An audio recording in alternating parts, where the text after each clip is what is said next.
मित्रांनो नमस्कार, मी अथर्व गोसावी. स्वागत आहे सर्वांचं आजच्या आपल्या व्हिडिओमध्ये.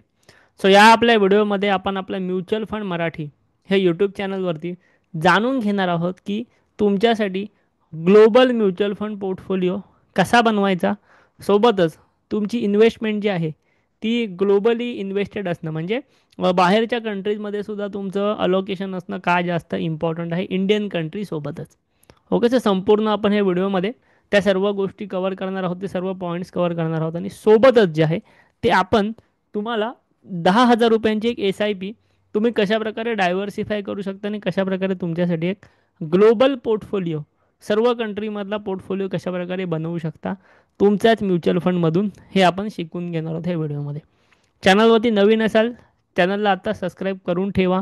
भरपूर सारे व्हिडिओज आपण म्युच्युअल फंडबद्दल ऑलरेडी पोस्ट केलेले आहेत. जवळपास 135 व्हिडिओ ह्या चॅनलवरती फ्री ऑफ कॉस्ट मराठी भाषेतनं तुम्हाला शिकायला भेटतील, पाहायला भेटतील. आपण आता सगळ्यात पहिलं म्हणजे व्हिडिओला सुरुवात करूया आणि मी तुम्हाला प्रेझेंटेशनद्वारे समजून सांगणार आहे की तुम्हाला एक ग्लोबल पोर्टफोलिओ तुमच्याकडे असणं किंवा तुमच्या पोर्टफोलिओमध्ये फॉरेनचे जे काही कंपन्याज आहेत त्यांचं डायव्हर्सिफिकेशन असणं, त्या कंपन्या तुमच्या पोर्टफोलिओमध्ये असणं बेसिकली का जास्त इम्पॉर्टंट आहे ते.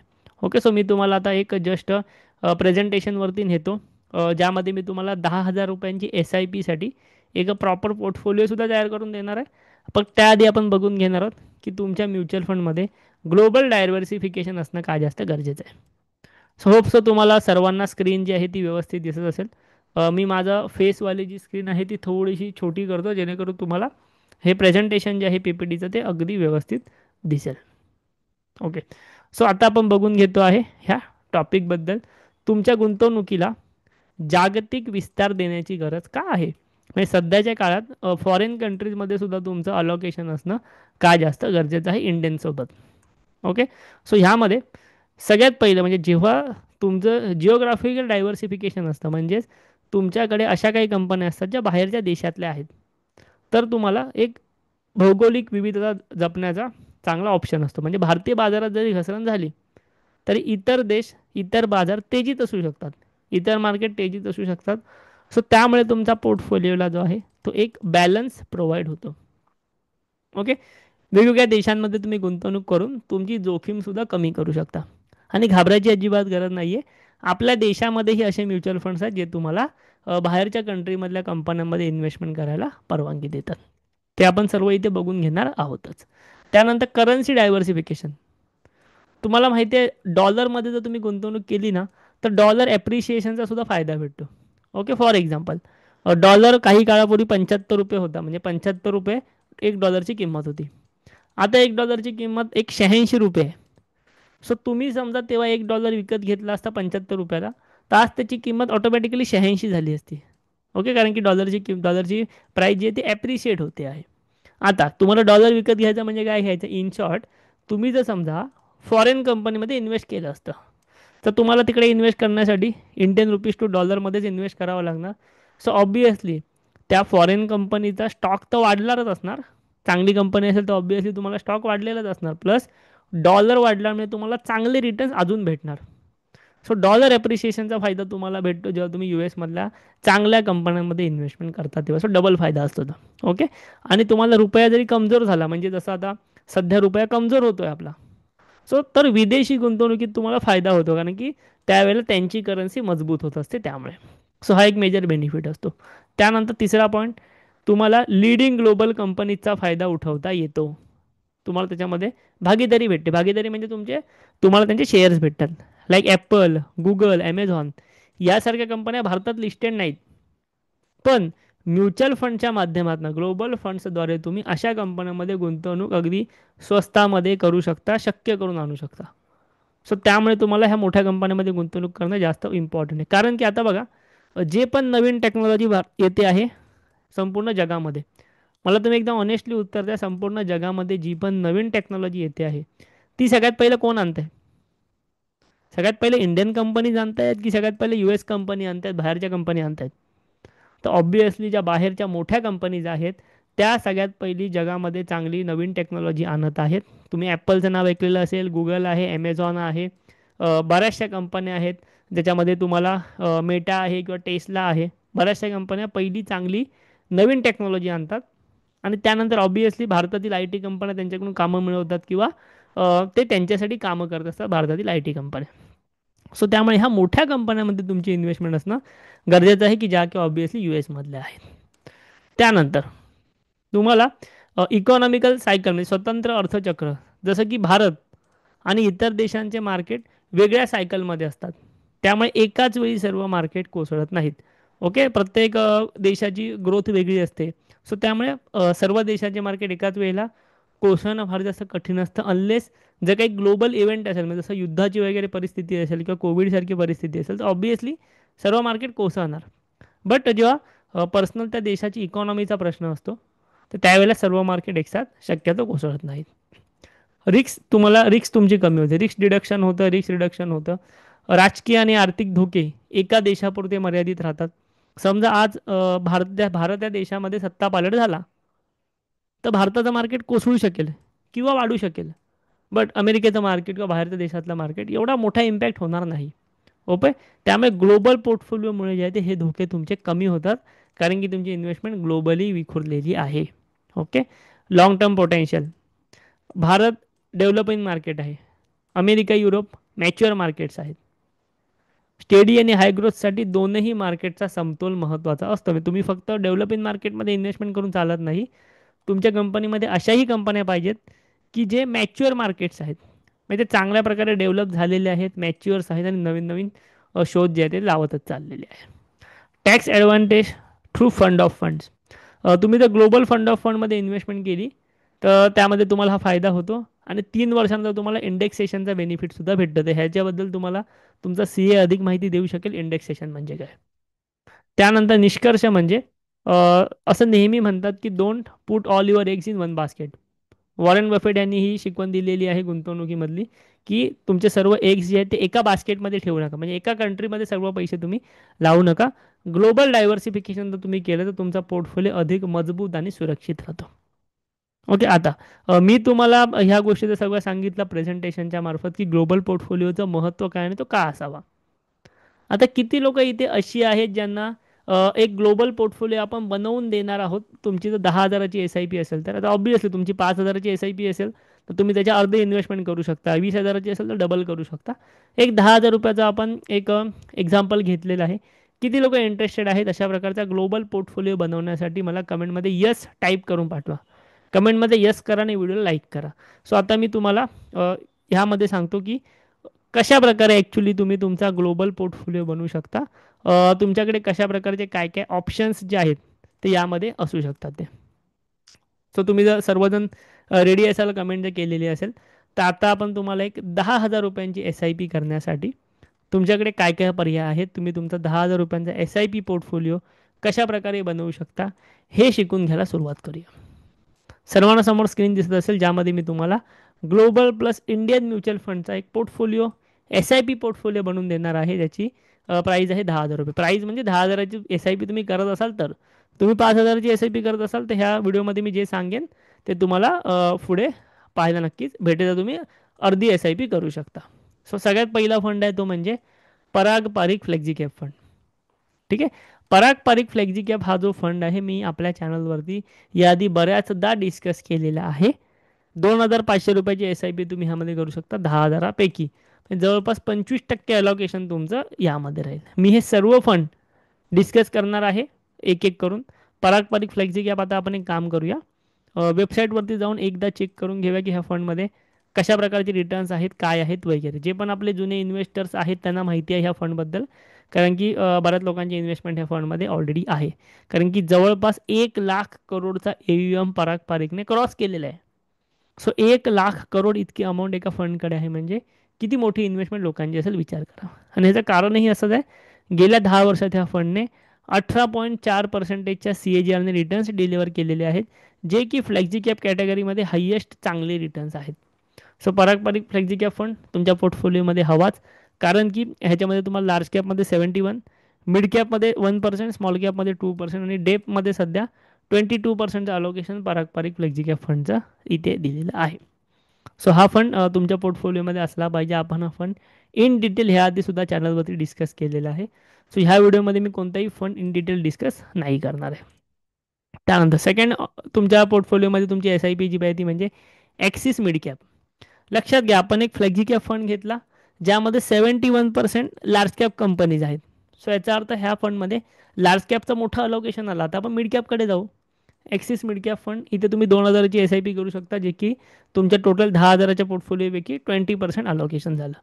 सो आपण पुन्हा एकदा जाऊ ॲक्सिस मिड कॅपवरती. सो इथे मी टाईप करतो वेबसाईटवरती येऊन ॲक्सिस मिड कॅप.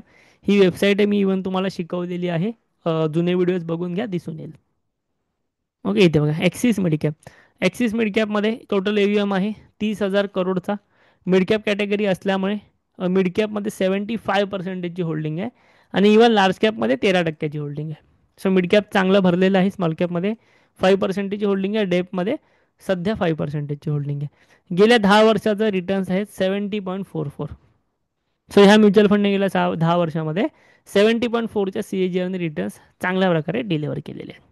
त्यानंतर तिसरा फंड जो तुमच्या पोर्टफोलिओमध्ये हवा तो म्हणजे HDFC बॅलन्स ॲडव्हान्टेज फंड. याही फंडबद्दल मी इन डिटेल सेपरेट व्हिडिओ बनवला आहे. HDFC बॅलन्स ॲडव्हान्टेज फंड हा एक हायब्रिड कॅटेगरीमधला फंड आहे. म्हणजे ह्याच्यामध्ये काही फिक्स इन्कम डेप्ट इन्स्ट्रुमेंटसुद्धा आहेत. सो हा एक सेफ्टी वाईज चांगला फंड आहे. रिटर्न्सही चांगले तुम्हाला डिलिव्हर करून दिलेले आहेत. 2,000 रुपयांची एस आय पी तुम्ही करू शकता, जे की तुमच्या पोर्टफोलिओच्या 20% अलोकेशन होत आहे. आता मी या ठिकाणी इथे HDFC बॅलन्स ॲडव्हान्टेज फंड टाकतो, जो की तुम्हाला इथे दिसत असेल की dynamic asset allocation hybrid category. Hybrid म्हणजे काय, काही ह्याच्यामध्ये असे ॲसेट आहेत जे तुम्हाला फिक्स रिटर्नसुद्धा डिलिव्हर करतात. सो 1,00,000 करोडचा AUM आहे ह्याचा. पुन्हा एकदा खूप जास्त फेमस फंड आहे, लाईक पारंपरिक. गेल्या 10 वर्षाचे रिटर्न्स आहेत 15.4. म्हणजे हायब्रिड कॅटेगरीसाठी हे रिटर्न्स खूप जास्त आहेत. तुम्ही जर सेफ्टी वाईज जात आहे आणि 15.4% CAGR तुमचे रिटर्न्स आहेत. चांगला परफॉर्म केला आहे फंडने. Large cap 48%, mid cap 6%, small cap 5.4% आणि डेपमध्ये जवळपास 27%ची होल्डिंग आहे. ज्यामध्ये तुम्हाला AAA बॉन्ड वगैरे दिसतात ते जवळपास 18% आहेत. म्हणजे बॉन्डमध्ये वगैरे सुद्धा इन्व्हेस्टमेंट आहे. गव्हर्नमेंट ऑफ इंडियामध्ये इन्व्हेस्टमेंट आहे. डिबेंचर्समध्ये इन्व्हेस्टमेंट आहे. गव्हर्नमेंट ऑफ इंडियाच्या सिक्युरिटीजमध्ये इन्व्हेस्टमेंट आहे. ह्या गोष्टी तुम्ही इथे नक्कीच बघून घेऊ शकता. सो हे झाले 3 ऑप्शन, इंडियन ऑप्शन. आता चौथा ऑप्शन आपण बघणार आहोत तो म्हणजे मोतीलाल ओसवाल S&P 500 फंड. आता हे जरा बाहेरचे ऑप्शन झाले, US ऑप्शन झाले. S&P 500 काय आहे? S&P 500 हा इंडेक्स फंड आहे. S&P 500 हा एक इंडेक्स आहे US मधला, ज्याच्यामध्ये 500 कंपन्या आहेत. जसं आपल्या निफ्टी 50मध्ये 50 कंपन्या आहेत, S&P 500मध्ये 500 कंपन्या आहेत. म्हणजे US मधल्या 500 कंपन्यात तुमची इन्व्हेस्टमेंट होते. हा इंडेक्स फंड आहे. 1,500 रुपये तुम्हाला ह्याच्यामध्ये SIP करायची आहे. 15% तुमच्या पोर्टफोलिओचं अलोकेशन ह्यात आहे. म्हणजे 10,000 पैकी 1,500 तुम्ही टाकताय. सो 15% तुम्ही इन्व्हेस्टमेंट ह्याच्यात करताय. So Motilal Oswal S&P 500 fund आपण या ठिकाणी बघून घेऊया. Motilal S&P 500. Okay, Motilal Oswal S&P 500. आता ह्याच्यामध्ये आपण बघूया कशा प्रकारचे रिटर्न्स वगैरे आहेत. सो जवळपास AUM आहे 3,400 करोड इतका. आणि ह्या फंडला जी एज आहे ते फक्त 5 वर्षाला झालेली आहे. बट लक्षात घ्या, हा फंड म्हणजे हा इंडेक्स फंड आहे. सो तुम्ही डायरेक्टली S&P 500 या इंडेक्समध्ये पैसे टाकता. USचा जो 500 कंपन्यांचा इंडेक्स आहे. तर तुम्हाला चिंता करायची गरज नाही आहे, कारण की तुम्ही USच्या इंडेक्समध्ये पैसे टाकता, ज्याचा गेल्या 5 वर्षाचा CAGR आहे 18%. ओके, ऑलमोस्ट 18%च्या CAGRने तुम्हाला गेल्या 5 वर्षात त्यांनी रिटर्न्स डिलिव्हर केलेले आहेत. आता ह्याच्यामधलं तुम्ही कंपन्या बघू शकता. मी डिटेलवरती जातो जेणेकरून तुम्हाला ह्याच्यातल्या काही कंपन्यावरती लक्ष टाकता येईल. मायक्रोसॉफ्ट आहे, त्यानंतर NVIDIA आहे, ॲपल आहे, ॲमेझॉन आहे. सो अशा प्रकारच्या कंपन्या ह्या म्युच्युअल फंडमध्ये आहे. डिटेलमध्ये गेलात तर तुम्हाला इथे दिसून येईल की ॲपल आहे, ॲमेझॉन आहे, मेटा म्हणजे फेसबुक आहे, अल्फाबेट म्हणजे गुगल आहे, टेस्ला आहे, बर्कशायर हाथवे, वॉरेन बफेट यांची कंपनी आहे. सो अशा प्रकारच्या JP मॉर्गन वगैरे अशा प्रकारच्या USच्या 500 कंपन्या ह्यामध्ये इन्क्लूड आहेत. सो हा म्युच्युअल फंड डायव्हर्सिफिकेशनच्या दृष्टीने तुमच्या पोर्टफोलिओमध्ये असला पाहिजे. शेवटचा परत एकदा US मधल्या कंपन्या, नावीचा NASDAQ 100 fund of fund. Okay, NASDAQ 100 म्हणजे काय? NASDAQ हा एक टेक हेवी इंडेक्स आहे. ह्याच्यामध्ये टेक आणि फायनान्सच्या कंपन्या आहेत US मधल्या टॉपच्या 100. सो तुम्हाला USच्या टेकमध्ये इन्व्हेस्टमेंट करायच्या, NASDAQ हा चांगला ऑप्शन आहे. 100 कंपन्यात 1,500 रुपयांची SIP तुम्ही 15% तुमचा पोर्टफोलिओ अलोकेशन जातं आहे. आता ह्या फंडबद्दल मी डिटेल व्हिडिओ चॅनलला टाकलेला आहे, बनवलेला आहे. तुम्ही इथे नावीचा नॅशडॅक 100 म्युच्युअल फंड सर्च करू शकता. ॲक्च्युली मोतीलाल ओस्वालचा सुद्धा नॅशडॅक 100चा म्युच्युअल फंड आहे. तो सुद्धा तुम्ही या ठिकाणी नक्कीच सर्च करू शकता. सो इथे बघा, कोणताही तुम्ही केलात तरी हरकत नाही, कारण की फक्त कंपनी वेगळी आहेत, फंड सेम आहेत. सो इथे मी आय सी आय सी आयचा नॅशडॅक 100 जरी केलात तरी हरकत नाही, कारण नॅशडॅक या इंडेक्समध्येच तुमचे पैसे जाणार आहेत. गेल्या 3 वर्षाचा रिटर्न्स आहे 26%चा CAGR. कंपन्या तुम्हाला बघायच्या असतील तर US मधल्या ज्या टेकच्या कंपन्या आहेत टॉपच्या, त्या सगळ्या असणार. मायक्रोसॉफ्ट असेल किंवा त्याच्यानंतर तुमची ज्या मगाशी ज्या कंपन्या बघितल्या, गुगल, टेस्ला वगैरे, त्या सर्व आणि USच्या टॉपच्या 100 कंपन्या टेकमधल्या ह्याच्यात इन्क्लूड आहेत. सो अशा प्रकारे हा जो पोर्टफोलिओ मी सांगितला तुम्ही स्क्रीनशॉट काढून ठेवू शकता. पहिले 3 ऑप्शन जे आहेत ते इंडियन आहेत आणि शेवटचे 2 ऑप्शन जे ते तुम्हाला बाहेरच्या कंपन्यांमध्ये तुम्हाला एक्सपोजर भेटते. आता आपण हा थोडासा पोर्टफोलिओ ॲनालाइज करूया, पुढे जाऊया. ह्याच्यामध्ये इंडियन एक्सपोजर आहे 65%. म्हणजे आम्ही तुम्हाला सांगतो की इंडियामध्ये चांगली इन्व्हेस्टमेंट करा, सर्व नाही पण चांगली करा. सो 65% इंडियन एक्सपोजर आहे. इंटरनॅशनल एक्सपोजर आहे 35%.